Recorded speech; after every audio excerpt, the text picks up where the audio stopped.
Yeah, this, can you hear me?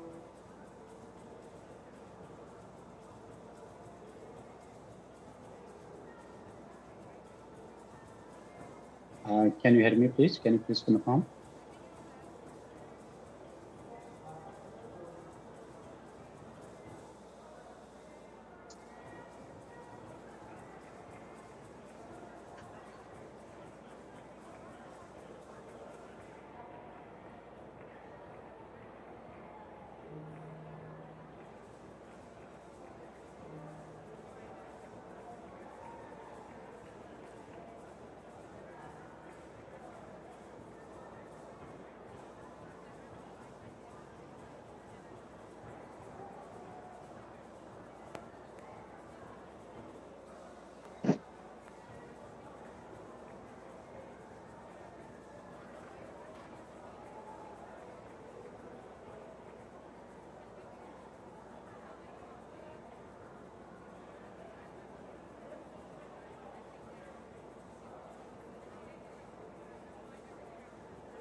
Hi, Iris, can you hear me now? Can you please confirm?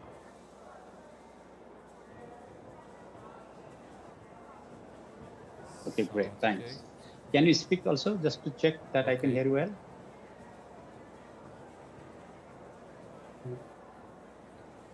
Okay. Yes, I can hear you, thanks.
Hello.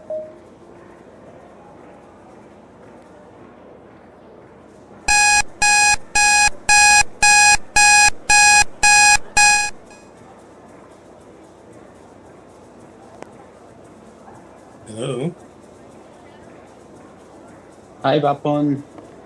Hello. Can you hear me? Yes, I can hear you. Can you see me well? Actually, it is 8 p.m. in Nigeria. Actually, I'm taking from my home. Okay. No problem. Yeah. Yeah, we can. I can hear you loud and clear. No problem. Okay, the same here. I can hear you loud and clear. Thank you. Okay. So I'm here. Let me know once you want me to jump in. Yeah, like how does the process work? Like you invite me or like I have prepared No, 2 slides. it's not me actually. It should be Iris. They're the Yeah. organizer. I'm also same Yeah. like you. Oh, okay, Um, great. Okay. I don't have a slide. I'll just speak. Yeah. So I've just made 2 slides in case, yes. Sure. So you are I attending from don't. where at the moment? I'm actually in New Zealand. Oh, great. I'm in Nigeria at the moment. Yeah. I don't know whether Iris is able to hear us. But that's important because they're in the venue. Yes, correct. When I tested earlier, he confirmed to me that he can hear me. I'm sure he is hearing me as well. That's all. Sure.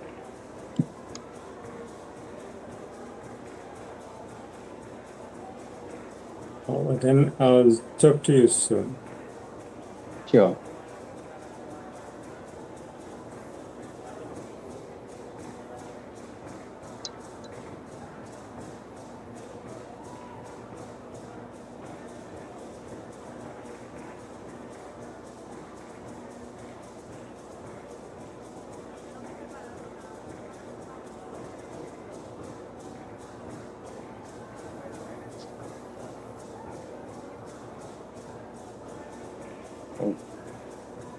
Oh, wala na naray.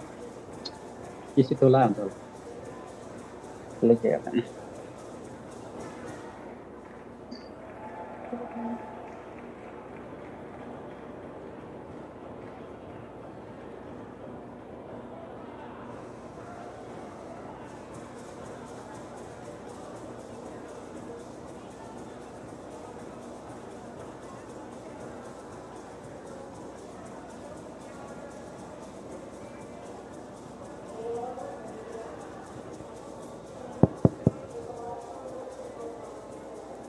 Good afternoon, everyone.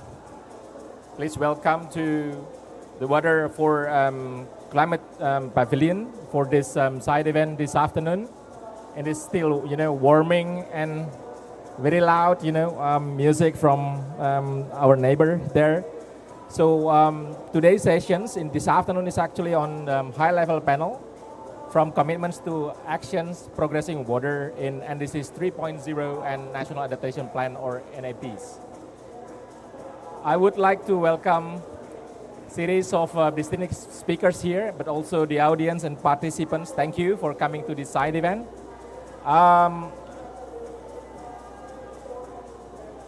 Let me check here. So this session is jointly organized by the working group of the Water for Climate Pavilion on NDC and NAPS, and building on this group engagement coming from COP29 in Baku. COP30 will be the first COP post-September 2025 deadline for NDC 3.0. It is therefore important opportunity to maintain focus on NDC and NAPS, identifying how to move the new plans from the commitment into actions. With the amount of NDCs and NAPS, including water, looking likely to have increased by the end of this year, emphasis must now be on moving these plans into an effective and inclusive implementation, maximizing synergies with other sectors to ensure sustainability. We will have a line of speakers, but first of all, to open today high-level panel on watering the NDC and NEPs, we begin with grounding our discussions in a clear understanding of where countries stand today. To help us frame today's discussion, I'm pleased to begin with an overview of what recent NDCs and NEPs tell us about global progress and water resilience, and how tools like the Water Resilience Tracker are enabling countries to turn commitments into actionable, risk-informed action and strategies. I would like to introduce you with the first distinguished speakers, Ms. Chiara Colombo, a Policy and Engagement Advisor at International Water Management Institute, to deliver the opening synthesis on water resilience in NDC and MAPS. Ms. Chiara. Thank you so much. I'm going to try with the headphones because it's very noisy. Don't expect me to dance because we're going to be able. So it's the PowerPoint is here, right? What is the PowerPoint? I did share it with you, no? Not an issue. Okay. Okay, so I will improvise. No, I will improvise, no worries. What I wanted to, the meaning of this opening remark is to give you a sort of a context of where we are with NDCs and NAPs, especially with NDCs, because we know, as you rightly said, that NDCs will needed to be submitted by 2025, so the updated NDCs.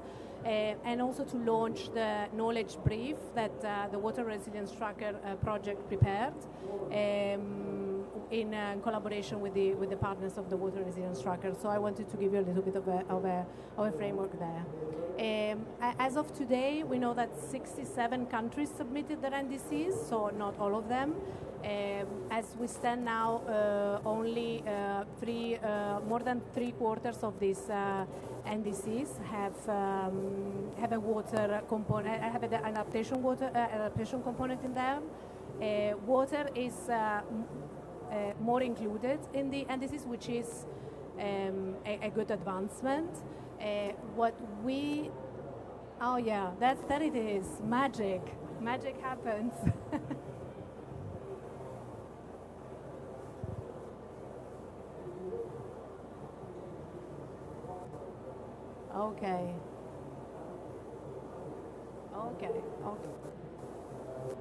Okay. So I also wanted to link it like as a context framing with the NDC synthesis report. So the NDC synthesis report was released at the end of October. So in a way, give you like an overview from a global perspective, and then go into the analysis that the Water Resilience Tracker project made that is more specifically focusing on water. So as I said, 67 NDCs have been submitted, 3/4 include adaptation, and water is consistently appearing more and more in the NDCs, which is obviously for us, from our point of view, is a great advancement. And also at the top priority, adaptation priority, with links, obviously, and we know water is cross-cutting, and so links within other sectors. What we also see, and this is also linked with the last phrase, is that water also remains very sector-specific. So across these sectors, there is not really a sort of a way and a collaboration in order to frame water as a connecting element across the NDCs, and also as a resilience factor. So the core insights from so now I will move more on the specifics around water. So the core insights from our knowledge brief are that climate change is reshaping the water system, and NDCs and NAPs formulation. We know that increased variability and increased changes in climate change patterns have caused more floods, more droughts, and in uncertainty. So countries will need to focus and address those challenges. In addressing those challenges, also their perspective of what needs to be included in the NDC has changed in time, and also the importance that water brings, because as you see that 80% of adaptation actions globally are water related. So this is also why the water component becomes even more important. And also, as I said earlier, the importance that water plays across sectors and also across resilience and society. We did a sort of an analysis on what makes a water resilient NAP or NDC by the analysis that we made in the policy brief. So robustness and flexibility in infrastructure planning, obviously, because in a way you need to be prepared for the uncertainty. We know that climate patterns and data that is available now maybe is not going necessarily to be applicable in the future, which is scary, but that means that being more prepared, being more flexible, being more resilient is even more important.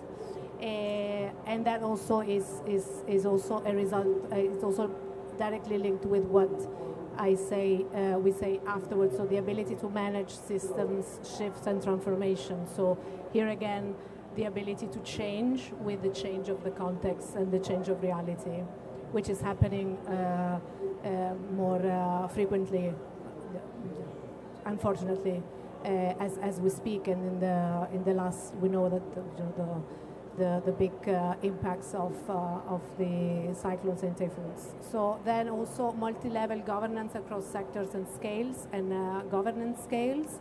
And across, obviously, the sectors where water plays a bigger role, but also across, obviously, because we know that NAPs and NDCs are commitments that should have a multi-stakeholder consultation approach, but we also know that sometimes also across the government that interconnection and that dialogue is sometimes not happening.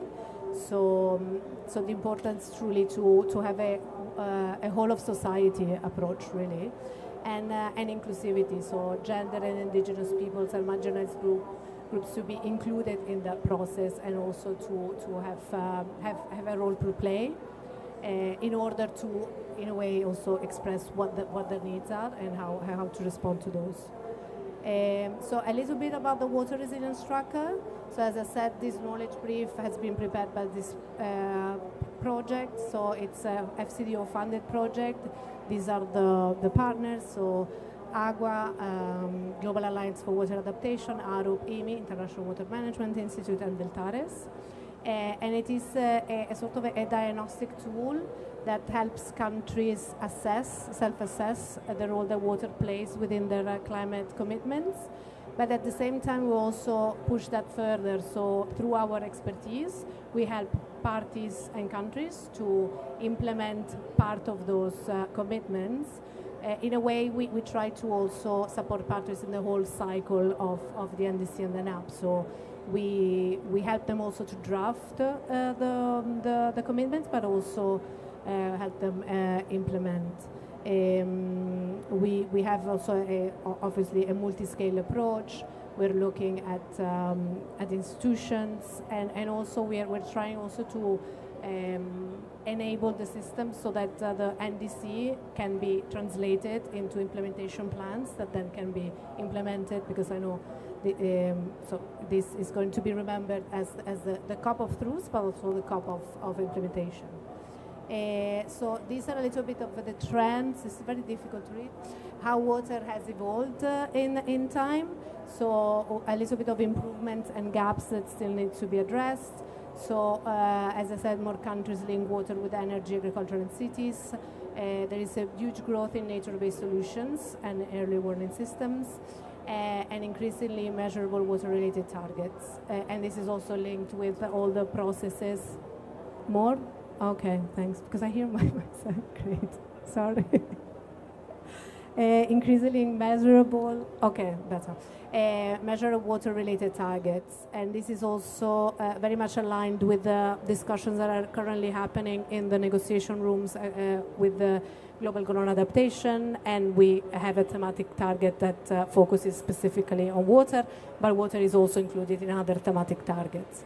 Then gaps, as I said, this is a repetition, still water is still treated as a sector, not as a system. There are weak links between NDCs and NAPs and national water strategies, so that's also what we're trying to do with the water resilience tracker, is truly bringing coherence across gaps, these as I reporting said, mechanisms this is and these repetition. national laws and strategies, and also beyond that. So we're also looking at how we can bring alignment and convergence across, for instance, reporting mechanisms within other global processes like CBD or UNCCD. And last but not least, water and mitigation. So water and mitigation is not something that is truly underpins a lot of possibilities and opportunities, but it's not being addressed in a proper way. So these are some examples of the water resilient approaches that we looked at from some countries. So Bangladesh, there is a huge, bigger focus on integrated water resources management, linking it with WASH and community for early warning. And we know that, obviously, this speaks to the context that Bangladesh has.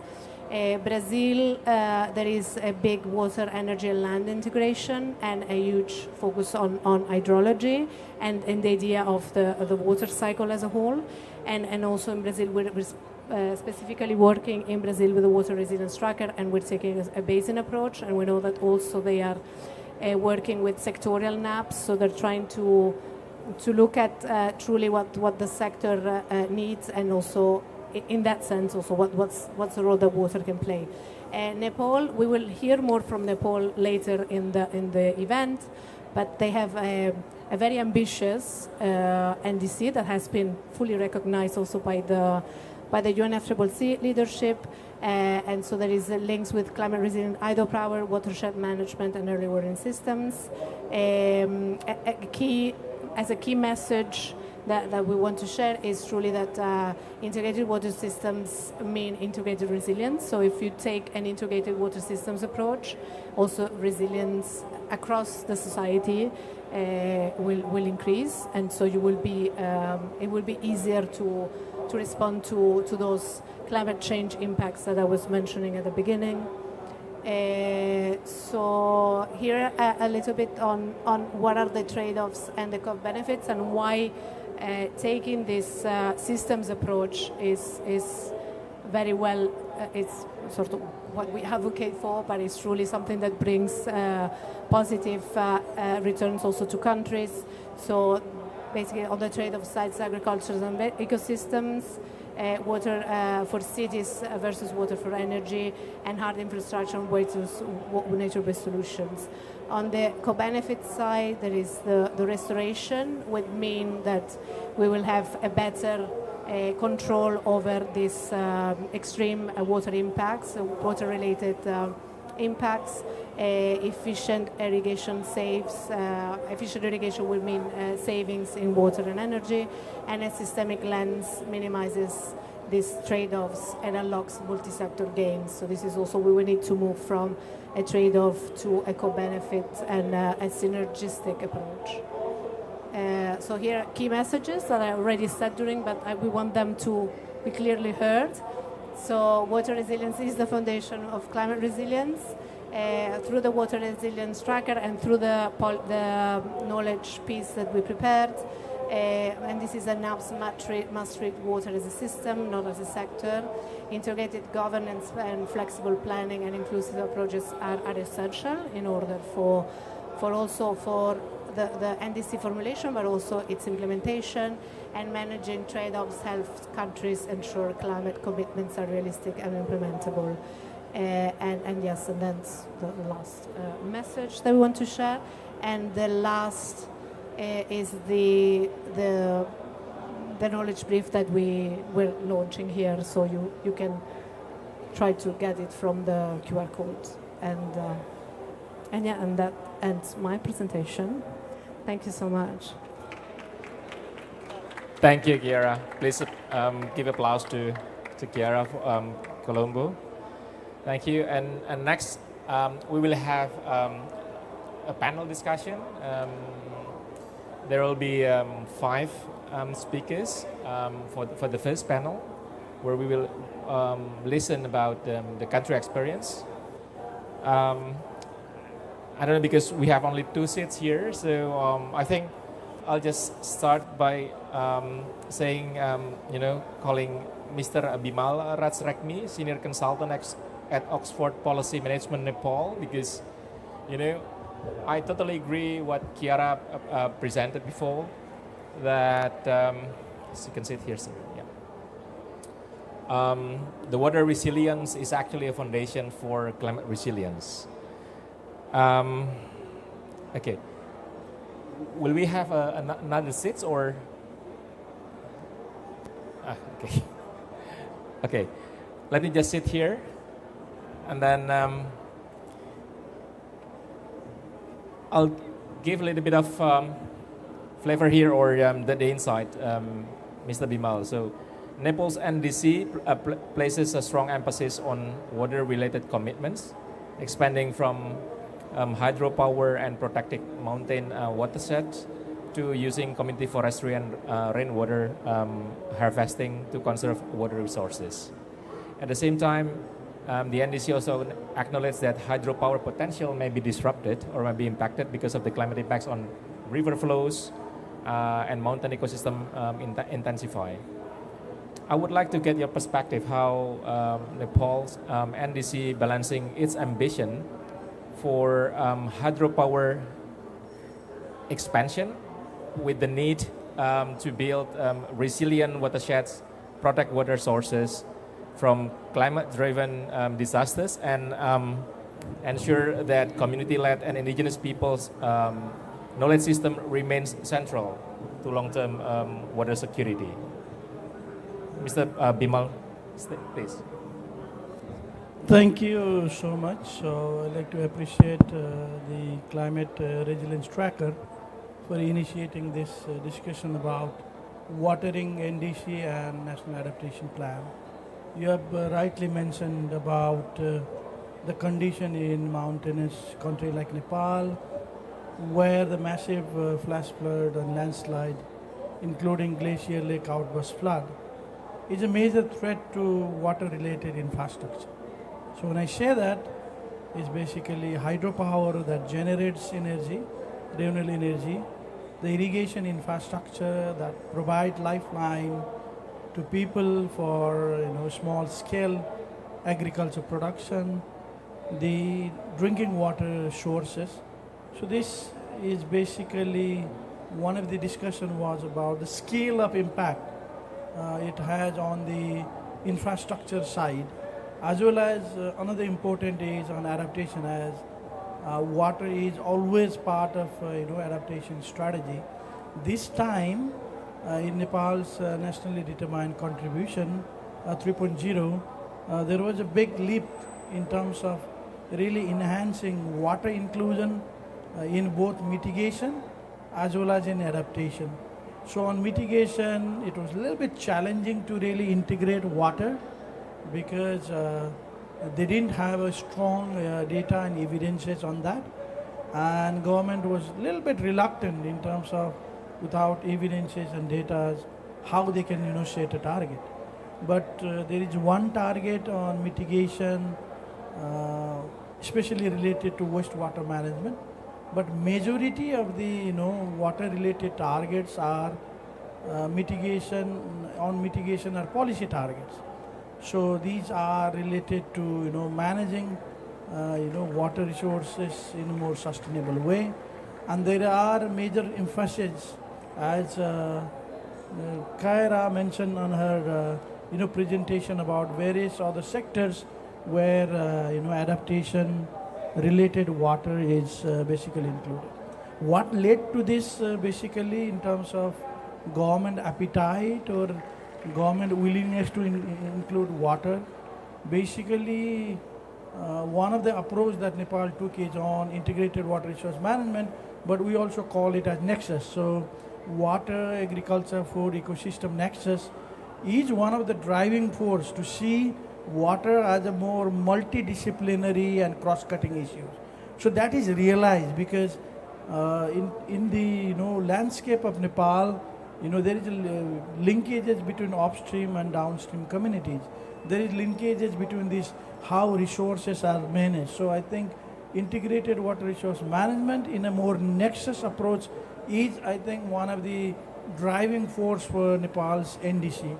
Second important interest for the government is this de-risking infrastructure, the water-related infrastructure that, as I mentioned before, that is one of the interests that how do we really protect, water-related infrastructure in the changing climate scenario, especially the scale of climate-induced disasters.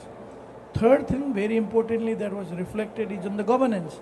How do we really look into socio-structural issues, more governance issues, gender and disability issues that really impact in terms of access and benefit sharing of water resources. Then finally on the loss and damage, this was also part of the larger discussion around how loss and damage can be really inbuilt. But there are key factors that really led to this cross-fertilization and more progress towards inclusion of water issues in mitigation and adaptation. One is the strong leadership of the sectoral ministries, Ministry of Water, Energy and Irrigation in Nepal, that took a leadership in terms of really driving the NDC process. The process was really multidisciplinary, participatory, involved various actors. So one of the lessons is that I think the participatory and inclusive process of engaging water-related stakeholders and the leadership of the Ministry of Water and Energy. Conventionally, traditionally, Ministry of Forest Environment is the focal point. So they used to only look into climate change issue. But this has been now, other ministries have also been active and taking that leadership. So that led to water, one of the discussion around how water can be included in NDC. So that is one of the entry point, how it was triggered. And there was this, another very important thing for government policy documents is data and evidences. So if you don't show data and evidences, it is very, very, difficult as government, stakeholders are very reluctant to really have a target. So what EME and other stakeholders did is basically provided those evidences and data in terms of really unpacking what does it really mean in terms of having mitigation and adaptation target, what are some of the reference or baseline, and I think that evidences, research and data that was provided by water related institution also helped to shape some of the specific target on water resources. And water is basically one of the major issues of climate change, because Himalayas, Hindu Kush Himalayas are water tower. It provides lifeline to millions of people in the upstream and downstream communities, and there are so many hazards that are related to water. So managing these water related hazards is historically one of the interest of the government in terms of how do we really take it forward. So I think through multi-actor engagement, through strong evidences, through realization within government that it has to be taken in a more multi-sectoral way, and I think taking that particular approach is one of the triggering factor that really led to the inclusion of and advancement of water inclusion within NDC and adaptation. There are 8 some of the issues that we need to really look into. The Nepal's NDC is not yet, hasn't really looked into water-related target in mitigation sector. Basically, some of the, because of information and data gap, the government couldn't really include certain specific targets that could have been done. So in future, I think what I really want to conclude is, I think institutions like EME and initiative like Climate Resilient Tracker, if we can really invest in consolidating evidences, data, generating and sharing knowledge, and I think that will provide strong basis and baseline for policy influence. And this has been demonstrated by the case of Nepal, through which EME and Climate Resilient Tracker played a very instrumental role. I'll stop there. Thank you so much. Thank you, Mr. Bimal. So I think it's very interesting to see how the leadership from the government really on the top of the data and science really play an important role for water management in Nepal. The next speaker I would like to invite Mr. Hafal Mohammed, climate change, please, Mr. Climate Change Director of the Kurdistan Regional Government Environment Board. As we know that the impact of climate change has actually, been very clear and prominent in Kurdistan areas with regards to, the water resources decrease and also increasing, temperature, heat stroke, and so on. So at the same time, Kurdistan regional government actually shows really a very ambitious local adaptation plan, right? And as the climate change director for the Kurdistan regional government, can you speak on your experience on drafting the local adaptation plan for region Kurdistan and how these plans could elevate the water sector? Please, sir. First, actually, it is my pleasure to be here today with you, and I would like to thank a colleague from the Water Pavilion to invite us as a representative of the Kurdistan Regional Government of Iraq. First of all, I would like to talk about the beginning when we start from the local adaptation plan with the close collaboration and coordination actually with the UNDP. In 2024, we launched this document. Actually, this document has been done by coordination with all sectors and ministries in the Kurdistan regional government. The document covers three main sectors in Kurdistan. It is the agriculture, the water resources, and the ecosystem. But the thing is, in this local adaptation plan, honestly, we give the priority for the water management in Kurdistan because we are impacted, and this sector has been impacted by the climate change increasingly in Kurdistan. So I want to talk about the science methodologies that we actually dependent in this plan in Kurdistan, which is depend on the climate vulnerability assessment. We analyze the exposure, the sensitivity, and also the adaptive capacity for all sectors, and the water sectors has been highlighted as the sensitive sector in Kurdistan regarding the climate change, has been impacted by climate change. This is as a result of the declining of the water resources, sharp drops of the groundwater, increasing pressure on the well, rapid urban expansion, and rising demand actually in Kurdistan last 10 years. So we depend also another kind of analysis. We depend on the short, medium, long-term risk analysis. The key risks identified included drought, reduced rainfall and snowfall, declining reservoir of storage, deteriorating water quality, and increasing groundwater abstraction, and a detailed priority matrix was developed based on severity and probability of each risk. The lab consists of 29 projects, including 6 major projects of water sector project with an estimated budget about $616 million. These projects covering the ponds, construction of ponds and dams, adoption of the high efficiency irrigation, rationalizing agriculture and domestic water use, rehabilitation of water infrastructure, community awareness programs, and water conservation, early warning system for drought and for floods. Alignment with the lab, with the KRG, with the Kurdistan Regional Government water objective.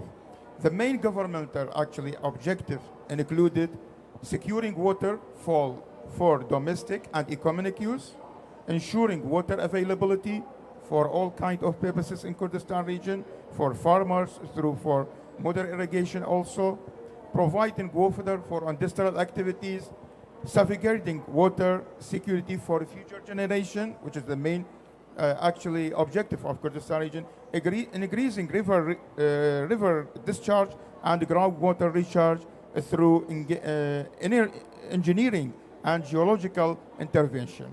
So as a result, the government reduced resilience of wells, increase of surface water use, and amend water-related regulation in Kurdistan also. So this is why actually I want to focus on what has been done regarding the local adaptation plan in Kurdistan region. Okay. Thank you.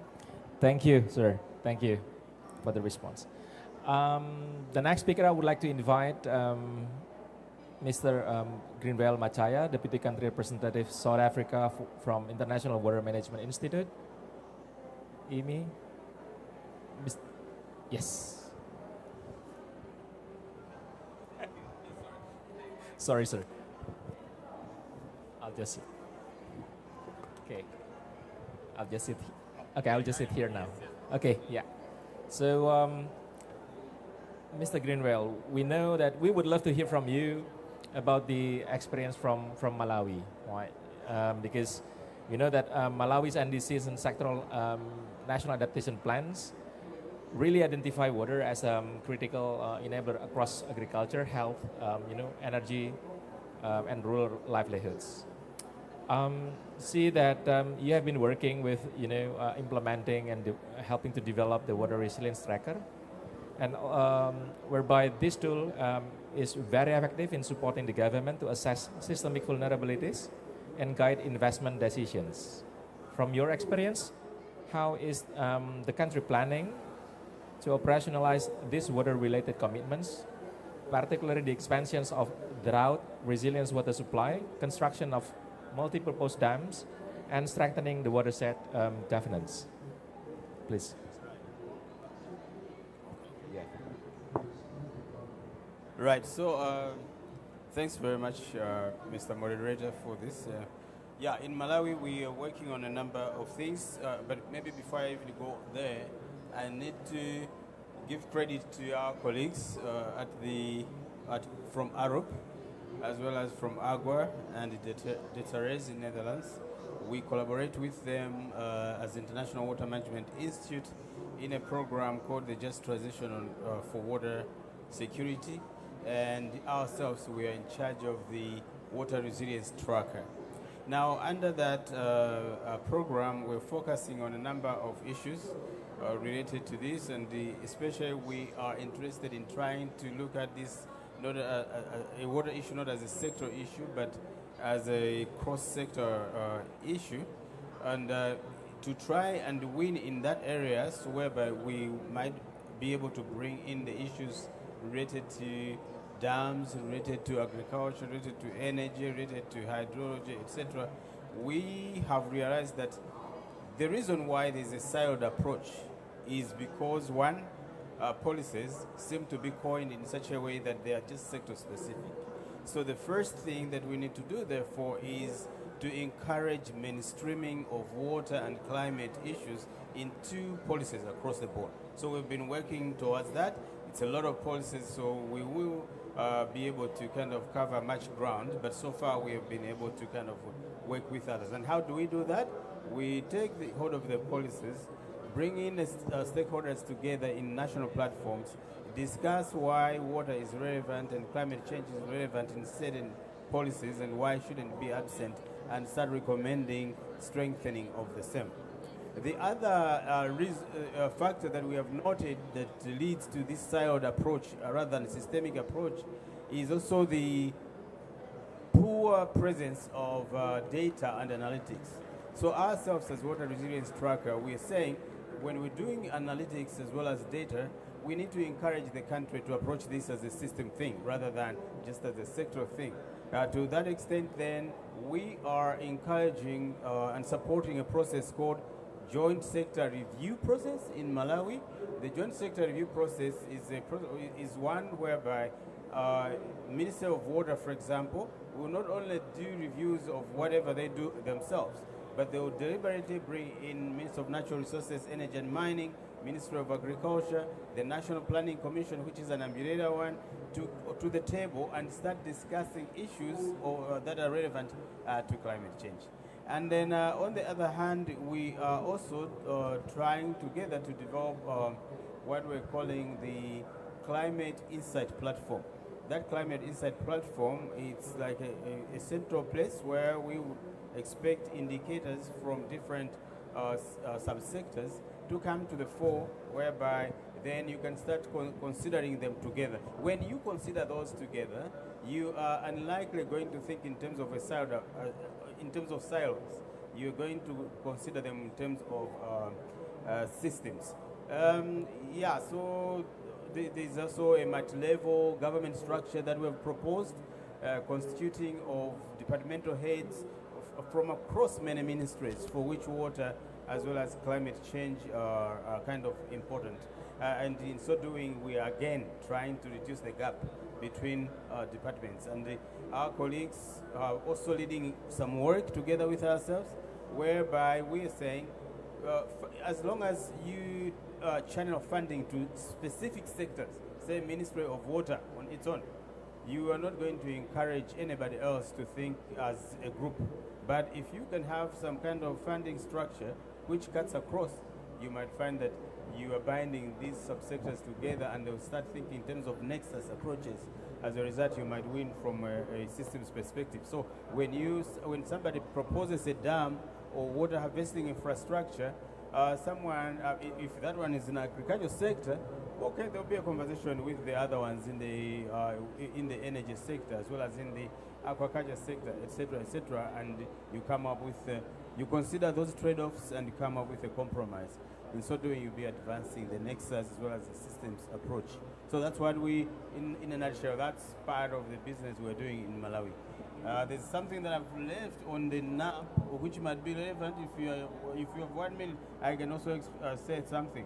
Because we noted that the NAP indicators were still not as elaborate as they relate to the issues of water, the government also asked us that, okay, if you have time, please can you take a look at them, analyze them from different places, recommend whether we need to change them in terms of targets, in terms of baselines, in terms of phrasing, and in terms of whether they are adequate or not. So ourselves as a collective, as WRT, Water Resilience Tracker, we kind of decided to hold 2 meetings. One, 2 months ago, one in another part of the country, in the south, another one in the center, where we brought together people from different sectors, different levels of government, to start looking at those indicators and kind of critique them. By the end of the day, we ended up adding loads of others which were being omitted. So today, we would say that the NAP indicators will be more likely depicting the collective nature or the system nature of sectors, rather than just being confined to, say, wash or just maybe water supply. Thanks much. Thank you, sir. So I think this is very interesting. What I can get from your point, very important, is really like the inclusive approach, involving relevant multi-stakeholders to approach the just water transitions, I would say. And I think this is very important point. The next, I would like to invite our next speaker is Mr. Guma Brian Emmanuel, a Principal Water Officer from Ministry of Water Environment of Uganda. Please, you can sit there, sir. Okay. We would also like to hear from Uganda your experience, how to include, the water sector into the NDCs or the NAP of the country, but more importantly, how the role of multi-stakeholders could potentially, strengthen, the water resilient approach in Uganda. your brief response, please, sir. Yeah, thank you very much. First of all, I want to appreciate the Water for Climate Pavilion for giving us this opportunity, and equally the Freshwater Challenge that invited me to be part of the panel discussion. Yeah, as Uganda, maybe I'll just also trying to bring this into context. Uganda, just like any other least developed country, has actually faced impacts of climate change significantly, where during the wet season there's so much water causing flooding, leading to loss of life, and during the dry season there's almost little or no water leading to drought. And as a country, we have prioritized water at the heart of our national development strategy.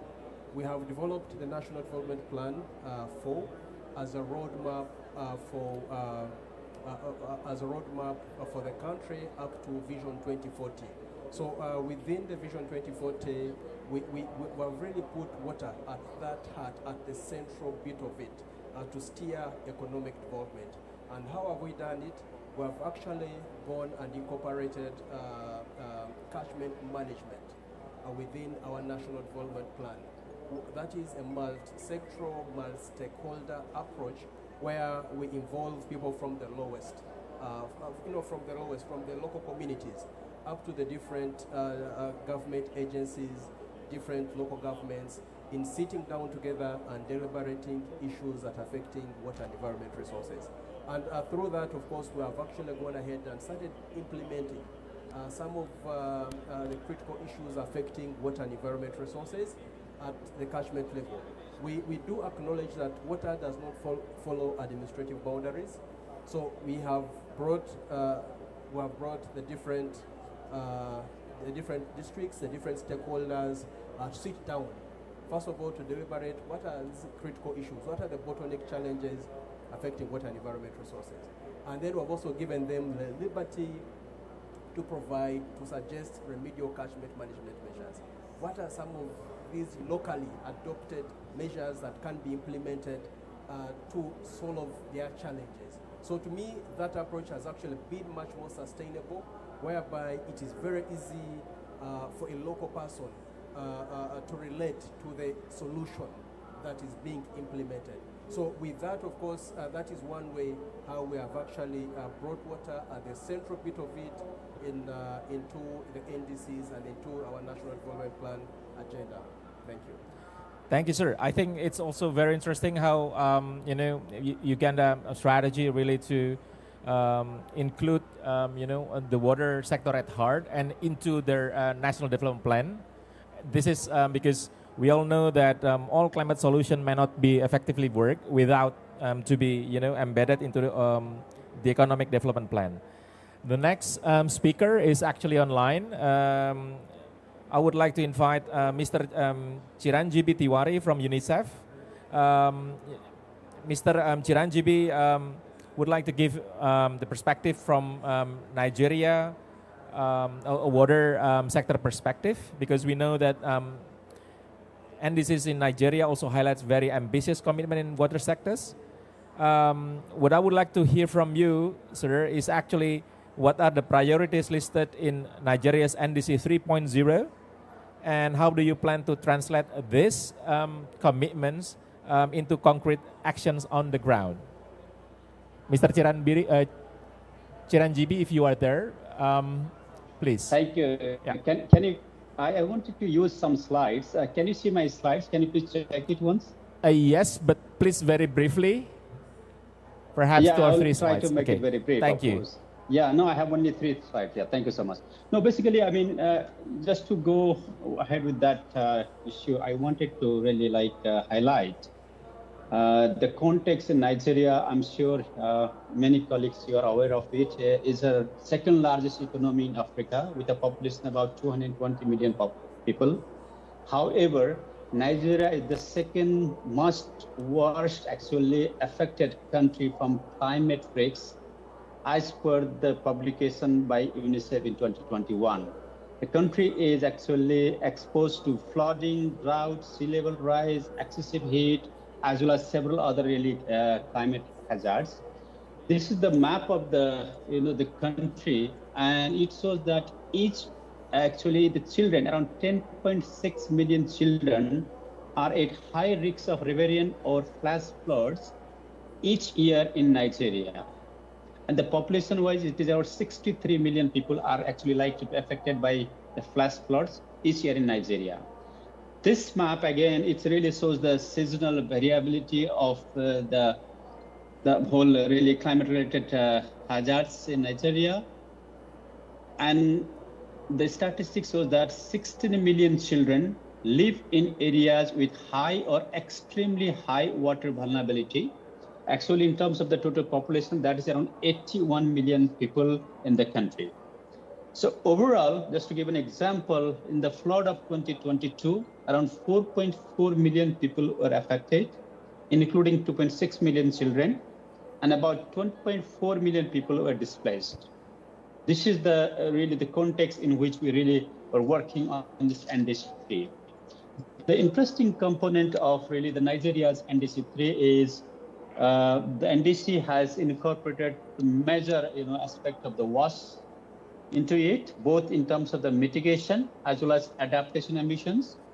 With regard to the mitigation ambitions, the wastewater treatment systems, more efficient sanitation technologies have been really considered.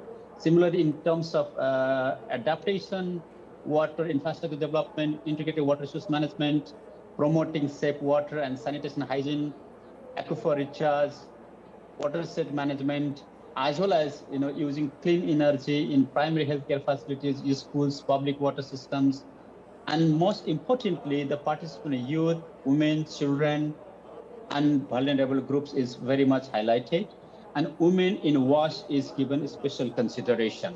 I just wanted to take another few minutes to explain how Nigeria really managed to achieve that integration of WASH in the NDC3.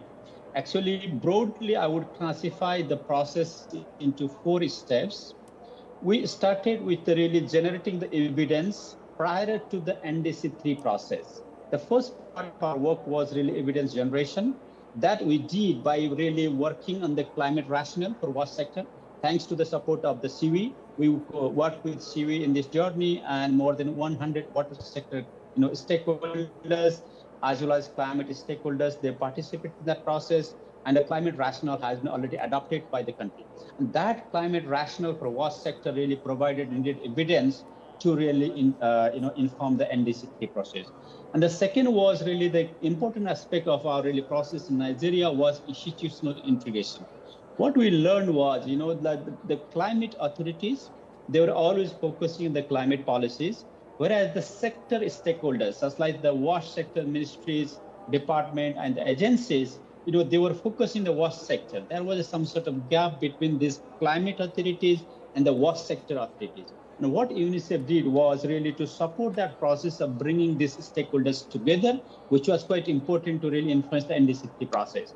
So a national climate WASH technical working group was established, and it was launched by the Honorable Minister of Water Resources and Sanitation, bringing the stakeholders from both the climate space as well as from the WASH space. So because of that institutional integration, we're able to really bring relevant issues from a climate policy perspective, as well as really inform the NDC3 process with the WASH sector priorities.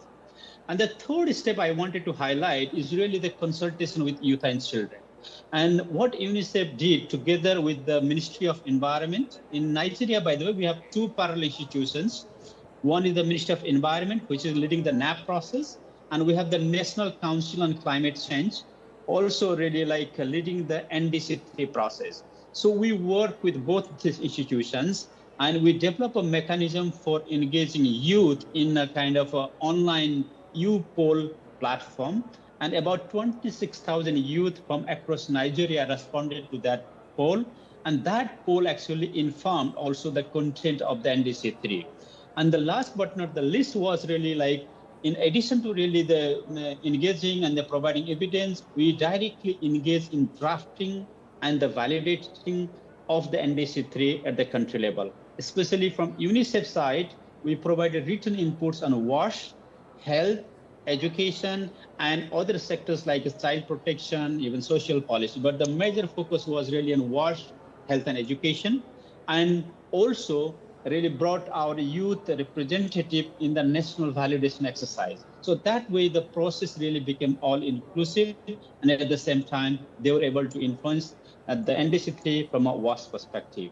Okay. And just to give a glimpse of what the Nigerian youth said when we did that, I'm youth sorry, poll Mr. report. Chiranjeevi, if you could quickly wrap up your explanation. It's 1 minute. Yes, 1 minute. Actually, 26,000 youth actually said that they need the empowerment, they need the investment, and they need to be provided with a meaningful platform for their engagement in the NDC's process. And this kind of input really helped to influence the NDC3 going forward. Let me stop here. Thank you so much. Thank you, Mr. Chiranjeevi. I think what I've heard from you is really, the inclusive process in developing NDC and NAPs, especially to address the water sector, is really, important for accountable and transparent decisions. I would not try to summarize, but I think I've heard several key words here. The strong leadership is crucial. Data and analytics has to be properly used. The governance, inclusive process involving multi-stakeholders, including youth, and then women's group, and also the mainstreaming the sectoral policies into national development plan. I would like to please give an applause to all of 5 speakers for the first panel. Thank you, distinguished speakers. You may get back to your seat. I hope you still have your seat there. I'm really sorry because thank now you, we thank have... you very much. Thank you, Mr. Chiranjeevi, sorry. And thank you so much. Yes, we still have a bit of time to invite 2 speakers. I will again then move. I will again directly to invite, wait a minute. Miss Angela Miller and Mr. Bapon Fakhrudin. Oh, Mr. Bapon Fakhrudin is actually online. I forgot. So, yeah. Angela, please. Hi. Nice to meet you. Sorry. Nice to meet you.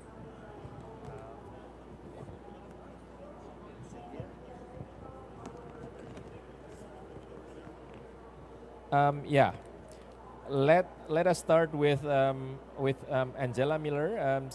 You are a principal environmental and social spatial environment at Inter-American Development Bank, correct? And Bapon Fakhrudin, he's joining us online. He's from Green Climate Fund, Division of Mitigation Adaptation Green Climate Fund. So Angela, let me check here my notes.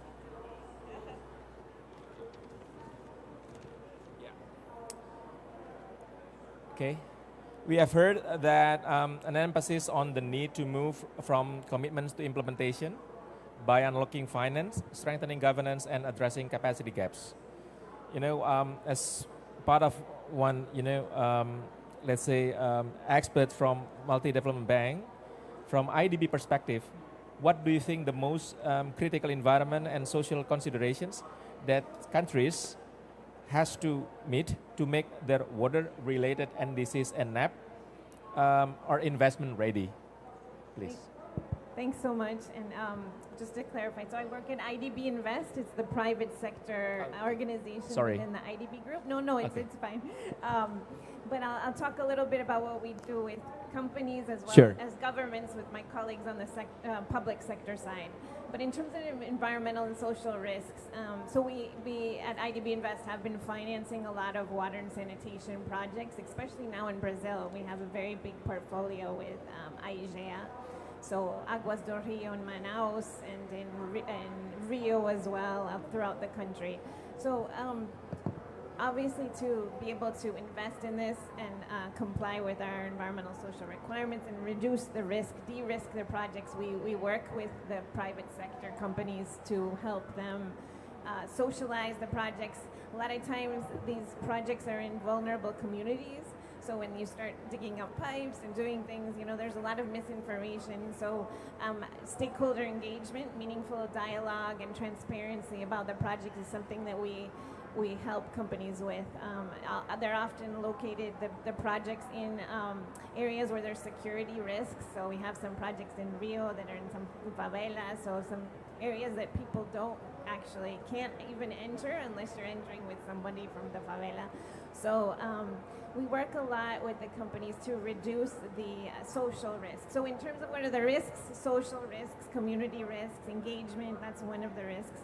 The other main risk I would say that we've identified are climate risks, adaptation risks. I mean, a lot of these projects depend on the source of water, and there are droughts in Rio and other areas.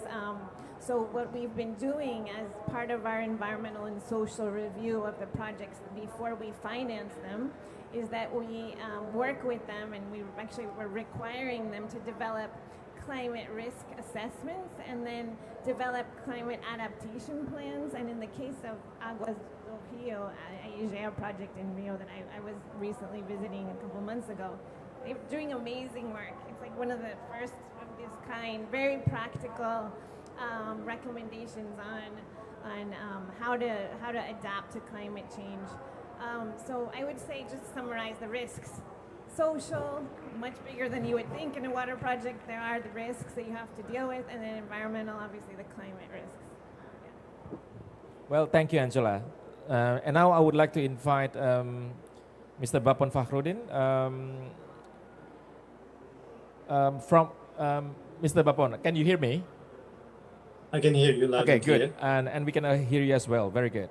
From the GCF perspective, what are the key elements that make water-related NDC and NAP priorities financial ready? And how GCF supporting countries to translate these priorities into coherent and bankable adaptation and mitigation projects? Please, your response. Thank you so much, Iris. As you may know, that actually Green Climate Fund is actually one of the largest climate financer, and as well as one of the biggest contributor for under the readiness support, this NAP as well as NDC development for the developing world. We have so far, I think, supported 121 countries to developing NAP and NDC, and which is country can actually access under our readiness support total $7 million, where $4 million is for capacity building and $3 million is actually dedicated for the NAP development. But maybe the question is coming here actually, that where do we see actually the water coming as a priority, and how actually we see the action from the NAP and NDC to the ground.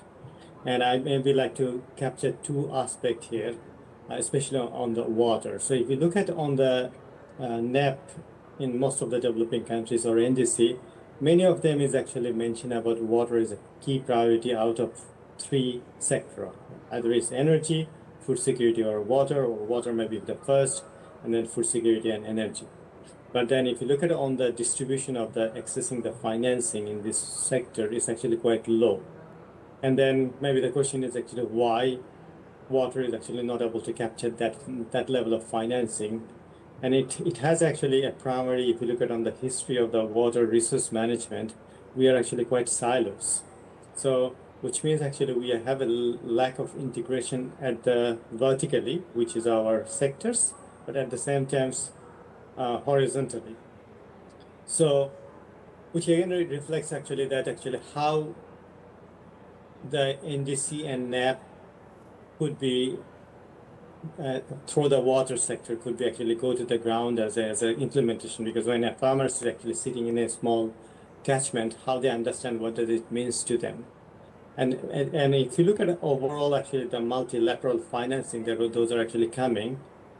Majority of those financing like EU or OECD finance or OECD countries, the finance is actually implementing at the local level or at the municipality level. So, and NDC is actually capturing at the national scale. So it is quite important actually to make sure that actually the NAP and NDC are actually goes to the multi-level from the vertically, not only just national scale, how that could be reflected into the local level planning, local level adaptation, local level mitigation side of it. So that's, I think we need to be ensured. Once we're able to ensure, it will actually see the pouring from the top to the bottom, or end-to-end system, what you call it. And then secondly, if you look at on the water, has a very interesting phenomena, because it's actually capture both the adaptation side of it, and at the same time, water also can be utilized as a mitigation side of it. But whereas if you look at our NDC, often actually at the national scale, we actually talk about NDC only on the mitigation side. But when it comes to the water, we actually talk only about the adaptation side. And that actually gives us a big gaps between the accessing financing and prioritization perspectives, that how water could be a forefront driving wheel in this development sector. So I think if you also try to look at that aspect, it is actually quite important to ensure that actually water that has been reflected, our NDC and NAP, are actually translated into an action to the ground. So saying so, I think there are opportunities. GCF is one of the funders, so we actually hope that through our partner who actually developing those NAP through the stakeholder consultation as well as country ownership, those actually articulated into properly, and that actually really translating into an action. And that's what actually we like to see from the funding point of view. And I think we are also committed to actually supporting more than additional 100 countries, NAP and NDC development. So we'd be happy to see actually that how this water tracker as well as other tools, those are actually country adapting, that actually really reflecting to the NDC and NAP process, and that actually really creating a real action into the ground. Thank you so much. Thank you, Papon. Please give applause to both of our speakers now. Thank you. Good. Unfortunately, that we are running out of time, but I don't know if there is at least one questions or comments or remarks from the audience. Okay. Thank you so much. Catherine Orishaba from Uganda. My question goes to Ms. Angela. I would like to know the limitations or the span of your funding. How does it cover Africa, some African countries as well, or it's specific to some countries? Thank you. Thank you so much. No, so the Inter-American Development Bank, the IDB, is focused on Latin America and the Caribbean. So unfortunately, we can't finance outside of that region. Thank you. Okay, thank you. So I think we are actually at the end of our session right now. And to close, I'm pleased to invite Mr. Jose Gasti, Senior Water and Climate Consultant at Sanitation and Water for All, to give a closing remark, and also to close this session. Thank you, please. Thank you very much, and thanks for having me here. I believe these closing remarks are not only for this session, but actually for the full day, as we've been navigating the water in the NDCs and the NAP. So yeah, I have prepared some remarks. You will allow me that I'm going to rely on my notes this time, so that I do so I try to do the best job possible in wrapping up. So I think this has been over the day, and certainly in this last session, a very enriching discussion. Particularly this high-level panel from commitments to action, progressing water in NDCs and NAPs, has focused on a challenge that is at the heart of global climate action. And this is how can we move from fragmented sectoral planning that we've been discussing towards coherent national strategies. And here what we have been discussing is that water is a true connector across climate, development, and disaster risk reduction agendas. Just a few weeks ago, only 3 weeks ago, in Madrid, Sanitation and Water for All, together with UNICEF and the government of Spain, we convened a high-level leaders meeting with ministers from more than 50 countries. And actually, what we discussed it was pretty similar. The topic of the discussion was on breaking the silos. breaking the silos between water, sanitation, water resource management, the silos between the SDGs, what we are discussing here, which is the Paris Agreement, the Sendai Framework, etc. And then ministers attending just 3 weeks ago, as I said, this meeting in Madrid, committed to what we call now the Madrid High-Level Leaders Compact on water security and resilience. And again, these ministers committing to a shared vision on bringing together climate, the climate agenda, SDG agenda, and Sendai Framework. The outcomes of the Madrid meeting, I think, are an important reference point for closing for the discussion today. But certainly my aim is not here to just talk to you about this Madrid meeting, but reflect on what alignment actually looks like. And I want to build 3 points for the closing remarks. The first one is moving from parallel planning to integrated national storylines. So one of the clearest messages out of Madrid is that countries cannot afford, and I think we've been discussing today, parallel disconnected plans any longer. A plan for water supply or sanitation, another plan for climate, another plan for disaster risk reduction, and things need to start converging now. 2030 is approaching fast. That's the deadline for the SDGs, and also some of the targets that under the Paris Agreement and the Sendai Framework, and we'd rather start working now on the integration. This compact that our ministers signed in Madrid is calling for coherent national strategies, and what we see is that many countries are already working in this direction. We have in Madrid discussed extensively case studies from Jordan, Ethiopia, Costa Rica, Vanuatu, or Solomon Islands, which are right now demonstrating how can they develop single national frameworks that bring together all these elements of water, sanitation within the SDGs, the commitments for adaptation and mitigation within the Paris Agreement, and also for disaster risk reduction. A second point that I wanted to make, and I think Bapon was touching right now on it as well, is moving from individual projects to climate-ready investment pipelines. Also in Madrid, we discussed the need for costed, climate-resilient investment pipelines rather than one-off isolated projects. This year, I've been doing and conducting an analysis for the UNFCCC, the Less Developed Countries Expert Group, that they wanted to know for the first time within the progress report of the National Adaptation Planning, how things are moving from national adaptation plans into implementation. Today, we have spent a long time discussing how water is part of NDCs and NAPs, but certainly this is the implementation COP, and the attention is shifting.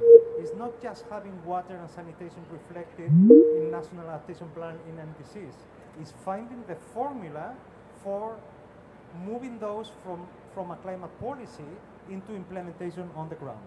So interesting things that I wanted to share from this analysis that I conducted is that countries that have successfully moved from priorities in paper into implementation on the ground combine resilient rural and urban water and sanitation services with nature-based solutions in watersheds, with digital monitoring and early warning systems, and also low carbon and energy efficient technologies. So this is it seems to be the winning combination to take things from paper into being financed and moving into implementation on the ground. In Madrid, for example, we discussed the case study of Ghana. Ghana is a country that this year has signed presidential compact that shows how investments and prioritizing water is a catalytic change for the country, and it moves the circular economy, it helps creating jobs, and is, as I say, a catalyzer, right? So we think that this shift is essential, and as Bapong was just reminding us, climate funds respond to coherent portfolios and not isolated activities. The third point that I wanted to make is the need to move from siloed institutions to a whole of a government approach and leadership. In Madrid, just 3 weeks ago, we discussed extensively how alignment is not just about technicalities, it's also deeply political. Ministers there have affirmed that water and sanitation cannot be advanced only by water and sanitation line ministries, and we need much stronger coordination mechanisms between line ministries of water, but also working with ministries of finance, planning, environment, disaster management, health, agriculture, and energy. I think this is a point that is being built over the sessions today as well.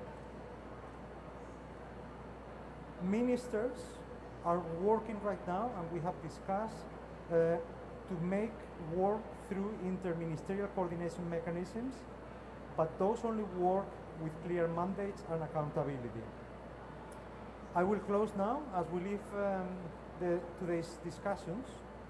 And again, just a few weeks after this meeting that we have convened in Madrid, I could invite all of us to carry forward the political momentum of this ministers' meeting in Madrid and everything that is being discussed today, translate these commitments of policy integration, coordination, and financing into the next set of NDCs and the new NAPs yet to be formulated, build integrated pipelines that speak the language of climate finance, as we've been reminded, and strengthen the whole of government coordination that makes alignment real.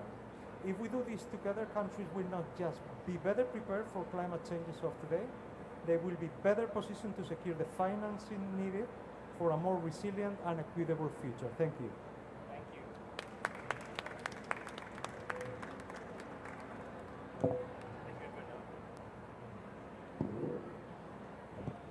Okay, with that, we close this session. Thank you very much, and have a good afternoon. Thank you.